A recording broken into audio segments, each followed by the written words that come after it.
स्वागत है आप सभी का मेरे YouTube चैनल एजुकेशनल स्टोरी में। आज की कहानी है मालती जोशी जी की कहानी अक्षम्य। अगर आपको हमारी कहानी पसंद आए तो कृपया वीडियो को लाइक एंड सब्सक्राइब ज़रूर करिएगा। चलिए तो कहानी शुरू करते हैं। बारामदे में साइकिल टिकाते ही भीतर का शोर उसके कानों के पर्दे फाड़ने लगा। मन तो हुआ कि उल्टे पांव लौट जाएं, पर छोटू की करुण रुलाई ने उसके पांव बांध दिए थे। अंदर आकर देखा, बाबूजी छोटू को थामे खड़े हैं और माँ उसे धुलवा रही है। पिता को देखते ही छोटू की रुलाई और बढ़ गई। तौलियों में लपेटकर उसने बच्चे को उठाया तो महसूस किया कि उसकी पतली सूखी टांगें थर थर काँप रही हैं। पानी क्या एकदम ठंडा था अम्मा? उसने सहमे स्वर में पूछा। अब दिन में 20 बार पानी कौन गर्म करेगा, जरा सुनूं तो। बबुआ, अब हम भी 60 के हो चले हैं। भगवान होते तो मचिया पे बैठ के माला जपते होते, पर क्या करें, कर्मों का फेर है जो इस उम्र में तुम्हारे यहाँ नरक उलीच रहे हैं। मैं दवाई ले आऊँ इसकी, श्याम ने कहा और छोटू को लिए लिए ही सड़क पर चला आया। दरअसल इस समय बाहर जाने का जरा भी हौसला नहीं था उसमें। 3-3.5 मील साइकिल चलाकर लौटता है तो बदन टूटने सा लगता है, और वह खटिया साइकिल तो प्राण ही ले लेती है। घर लौटता है तो इच्छा होती है कि चुपचाप पड़ा रहे, किसी से बात भी ना करे, पर कहाँ हो पाता है यह। अम्मा की चीख पुकार, छोटे का रिरियाना, लड़कियों की धमा चौकड़ी और गीता का खांसना कराहना। कभी कभी सोचता है, जिस उत्साह से घर लौटा करता था वह घर कहाँ खो गया। तब तो घर पहुँचने की ललक में अंतर पता ही नहीं चलता था। साइकिल और वह खुद दोनों ही मानो हवा के घोड़े पर सवार रहते थे, और अब 4 पैडल के बाद ही दम फूलने लगता है। बंसी की गुमटी के पास से गुजरा तो याद आया, आज उसने चाय भी नहीं पी। अम्मा से यह भी ना हुआ कि एक कप चाय को ही पूछ लेती। आते ही रामायण शुरू कर दी। गुमटी की खड़खड़िया बेंच पर बैठते ही अतीत फिर एक बार उसकी स्मृतियों में कौंध गया। सच, तब घर लौटना कितना सुगत लगता था जैसे पूरा दिन उसकी प्रतीक्षा में बीता है, और ये प्रतीक्षा की घड़ियाँ उसके स्वागत की तैयारियों में बीती हैं। धुला पुछा घर, सजे संवरे बच्चे, मुस्कुराती पत्नी, गर्मा गर्म चाय और मीठी मीठी बातें। उसके घर लौटते ही एक रौनक सी हो जाती। लगता कि वह कोई बाबू नहीं है, राजा है राजा। पूजा जिसकी आतुरता से बाट जोहती रही थी, तब मन कैसा पुलकित हो उठता था। मम्मी 5, छोटू कुनमुनाया तो वह वर्तमान में लौटा। सच तो छोटू की मम्मी के पास तो वह भी नहीं गया है अभी। दफ्तर से लौटकर एक बार हाल चाल जरूर पूछ लेता है वह। एक रूटीन है, एक कर्तव्य बोध है, बस। नहीं उसे तो गीता की सूनी उदास आँखों से दहशत सी होने लगी है। छोटू रास्ते में ही सो गया था। उसे अम्मा के पलंग पर लिटाकर वह पत्नी के कमरे में गया। निष्प्राण सी वह बिस्तर पर लेटी थी। उसकी आहट पाते ही उसने आंखें खोल दी, बड़ी बड़ी आंखें जो उसके सूखे चेहरे पर और भी बड़ी लग रही थीं, जिनके इर्द गिर्द बड़े बड़े काले घेरे बन गए थे। कहाँ गया वह रूप लावण्य जिसे देखकर वह रीझा था। तबीयत पूछने को वह नीचे झुका तो एक बासी गंध नथनों में भर गई।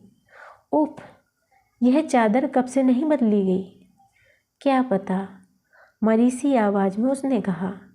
जरा उठो तो। श्याम ने कहा और फिर खुद ही उसे धीरे से उठाकर उसने एक मूढ़े पर बिठा दिया। पूरा बिस्तर झटकार कर नए सिरे से बिछाया। ओढ़ने बिछाने की चादर और तकिए का गिलाफ निकाल फेंका। फिर उसने बड़ी पेटी खोलकर चादरों का एक जोड़ा निकाला। बिंदु के हाथ की कड़ी चादरों में से अब यहाँ 2-4 बच गई हैं। अपना एकांतवास उसने सुई धागे के सहारे ही काटा था। कमाल का जादू था उन उंगलियों में। गीता देखती तो ठगी सी रह जाती थी। कहती, इन्हें सहेज कर रखेंगे जी, मैं तो एकदम फूहड़ हूँ, कालिंदी के दहेज में यही काम आएंगी। तभी खटर पटर सुनकर अम्मा दौड़ी आई। यह क्या हो रहा है? बिस्तर ठीक कर रहा हूँ, उसने रूखेपन से उत्तर दिया। सो तो देख ही रहा है कि रानी जी की सेवा हो रही है। कलयुग में यही सब तो होगा।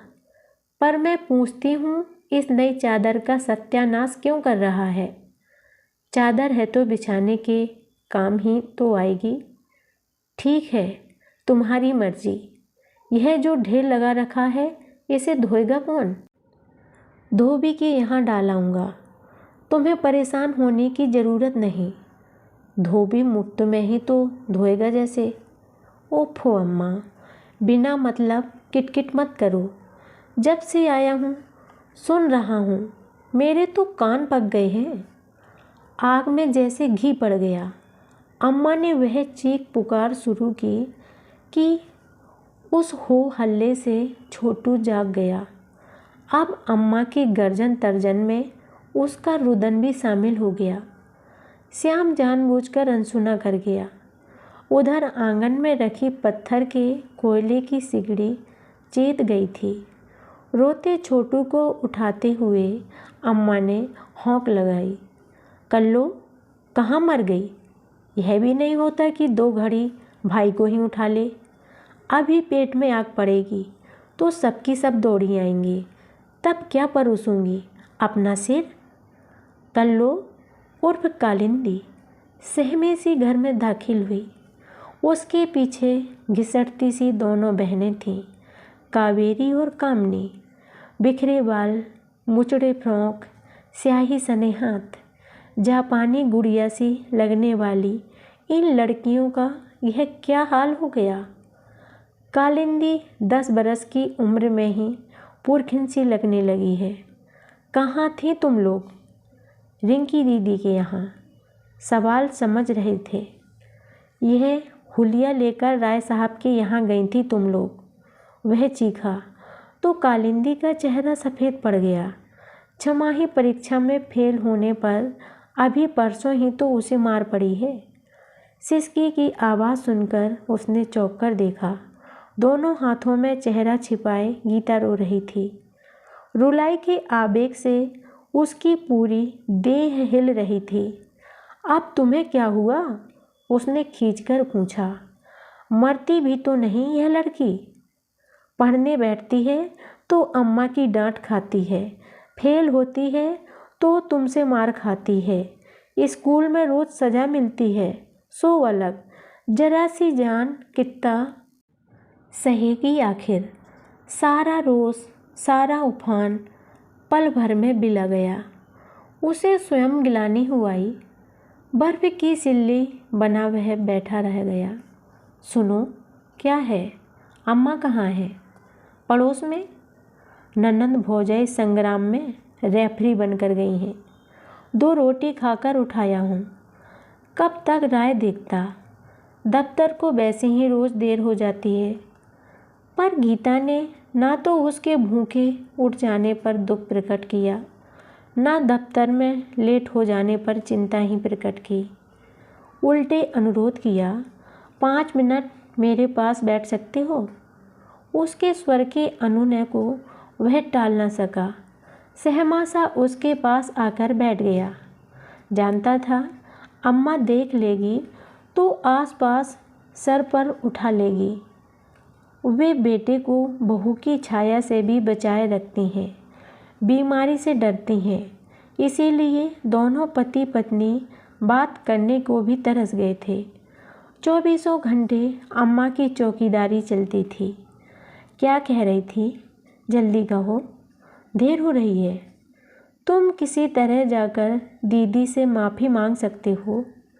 दीदी मतलब बिंदु दीदी। बड़ी मुश्किल से वह नाम ले पाई। वह भीतर तक राख हो आया। गीता अपनी रो में कहे जा रही थी, बस एक बार जाकर माफ़ी मांग लो।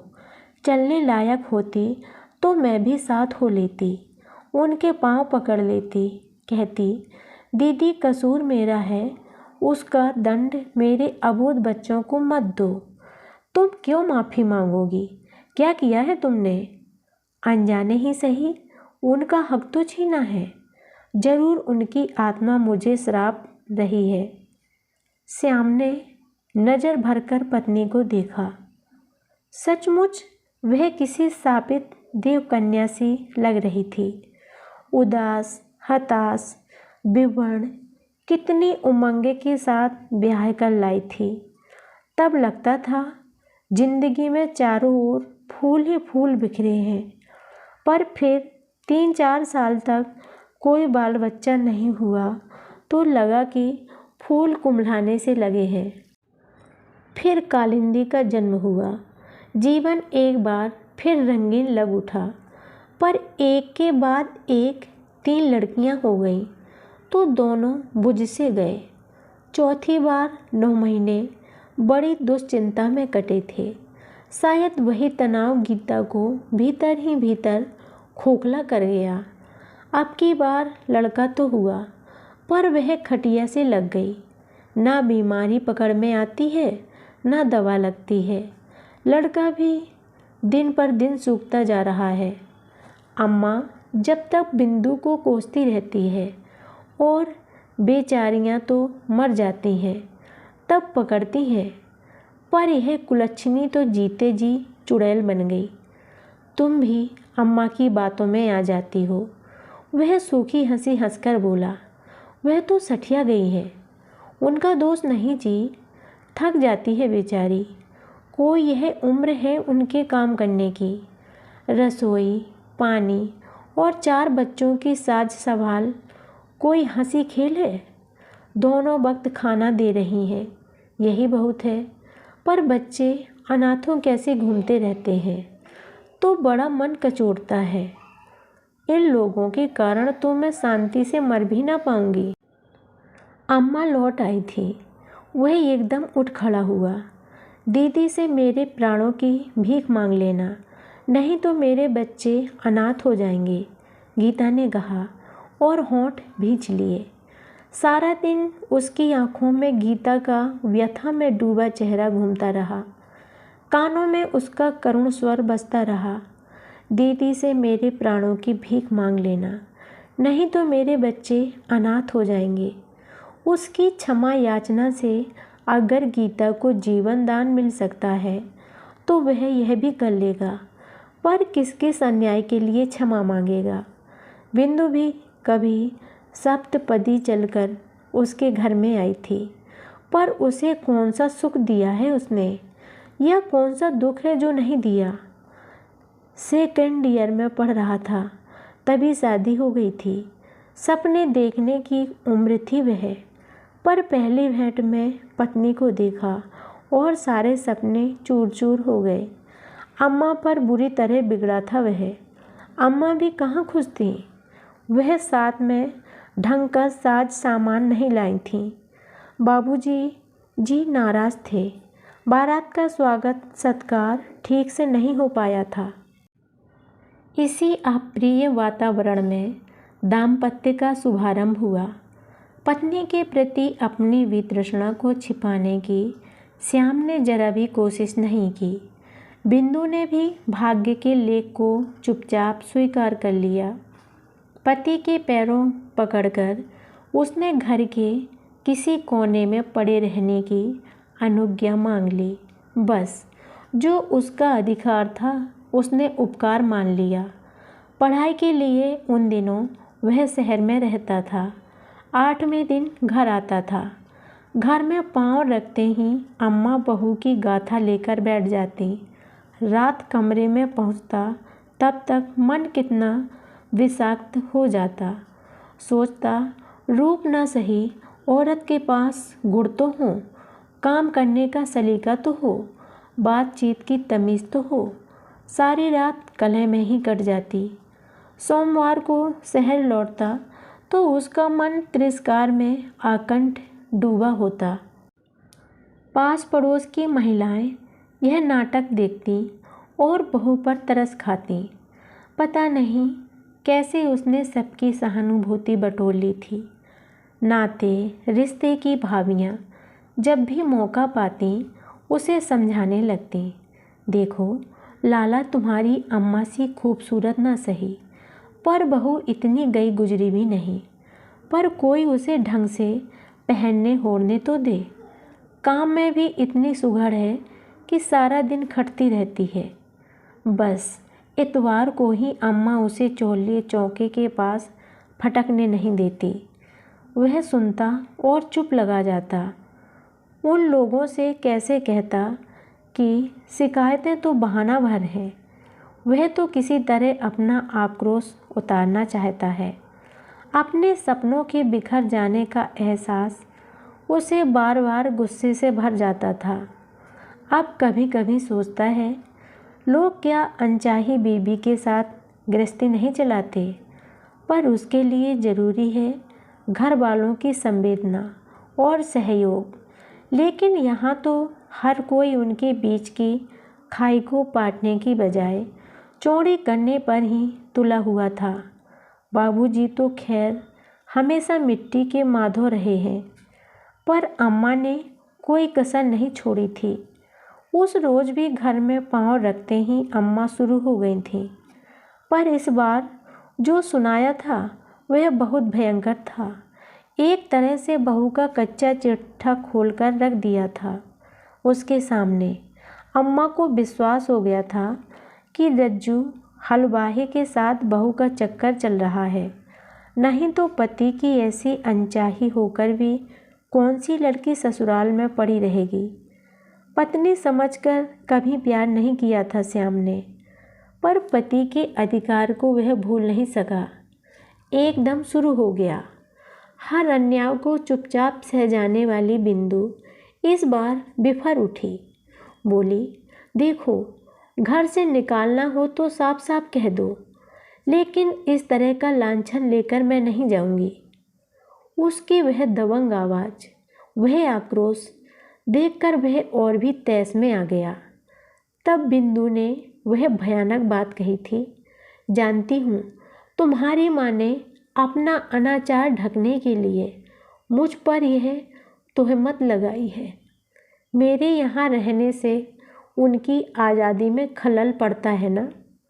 फिर तो वह अपने आपे में नहीं रहा था। जिंदगी में बाबूजी ने दिलेरी का एक ही काम किया, अधमरी बिंदु को गाड़ी में डालकर पास के कस्बे में उसके पिता के यहाँ छोड़ आए थे। बोले, वे लोग 10 जूते भी मारेंगे तो सह लूँगा, मैंने पाप ही ऐसा किया है। वह पराई लड़की मेरे घर में दुख पाती रही और मैं चुपचाप देखता रहा। ठीक ही कहती है गीता, बिंदु की आत्मा सचमुच मुझे साथ देगी।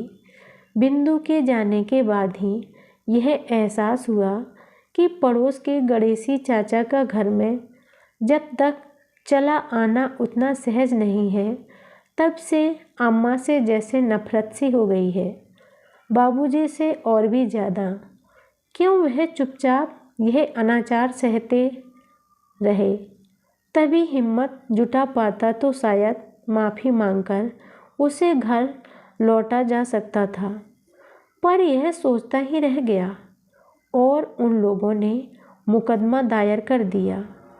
कचहरी के वकीलों के चक्कर लगा लगा कर जब वह बिल्कुल खोखला हो गया, तब कहीं जाकर तलाक मिला।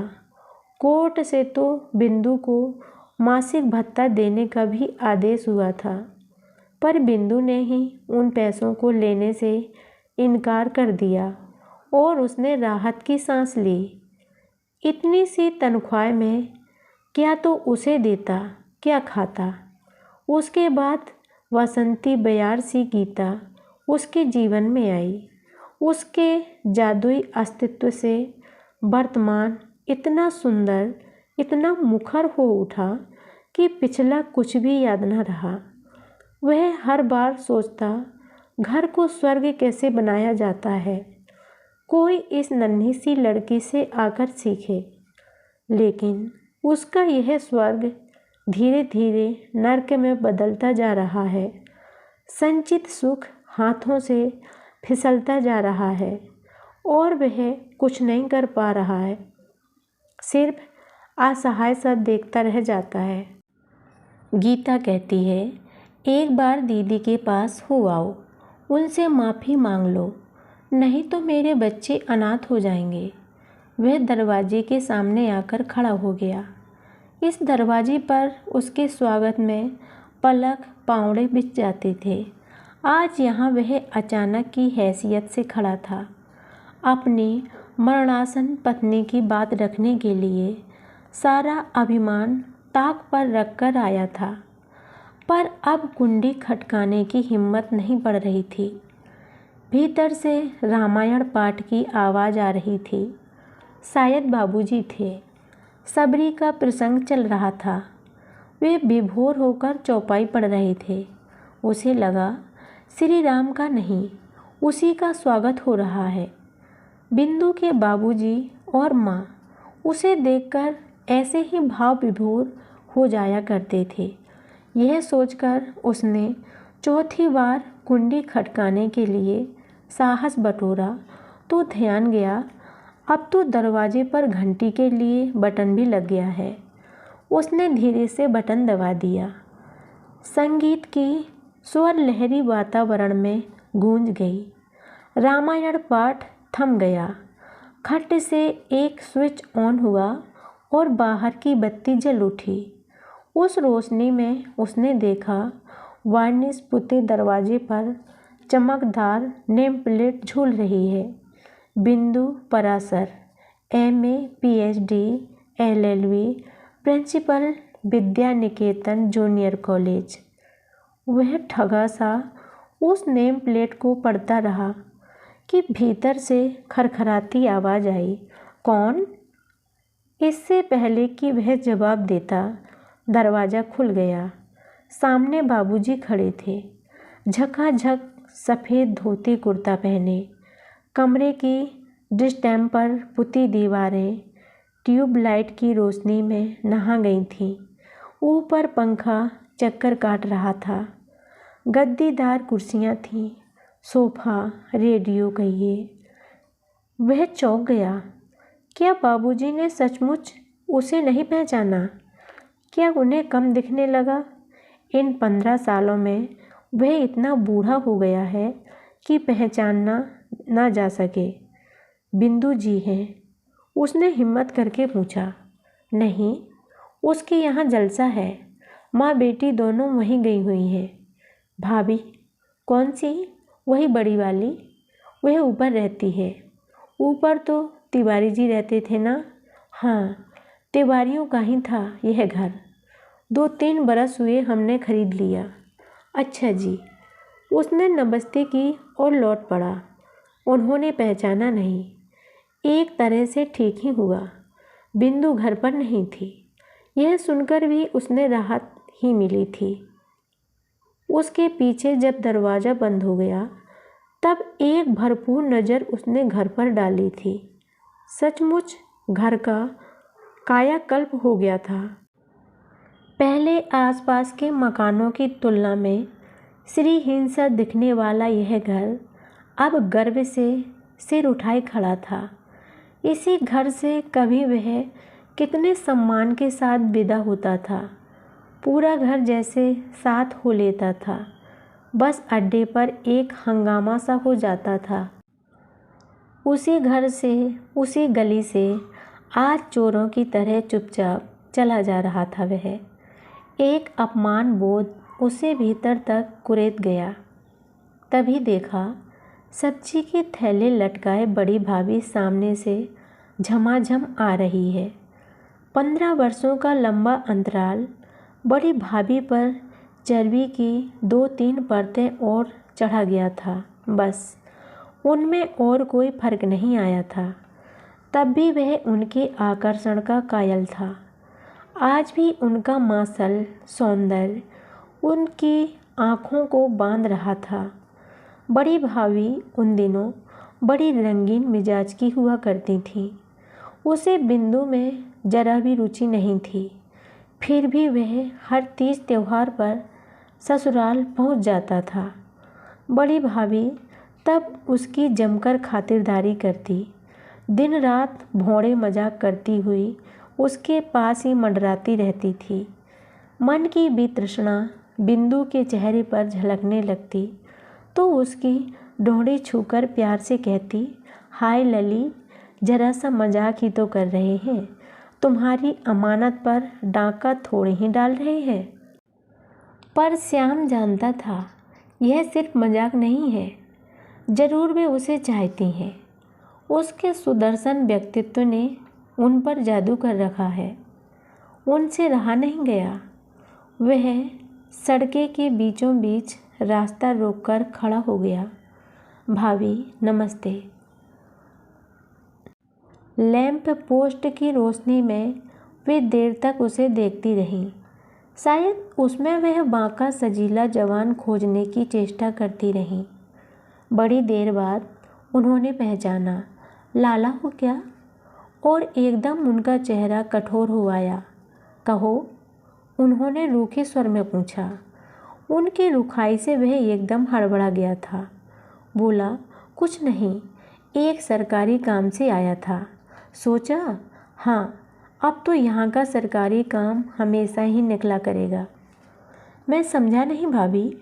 अरे लाला, इतने भोले तो तुम नहीं हो। सुन लिया होगा कि हम लोग अब जायदाद वाले हो गए हैं, पर इतना कानून तो हम भी जानते हैं भैया। तलाक के बाद अब तुम्हारा कोई हक नहीं बनता। आप गलत समझ रही हैं भाभी। अरे तुम्हें तो हम खूब समझते हुए हैं लाला।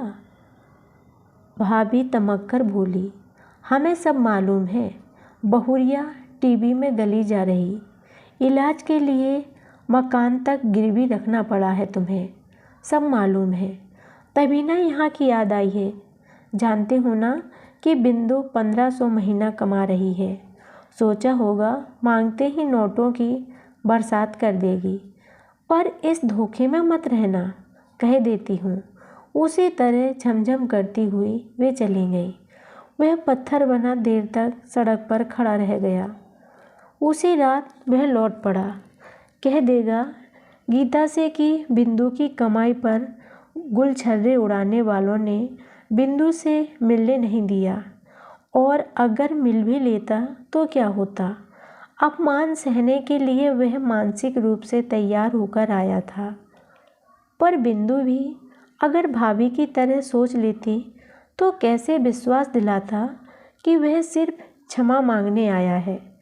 कैसे कहता कि अभिशाप से मुक्ति के अलावा उसे और कुछ नहीं चाहिए।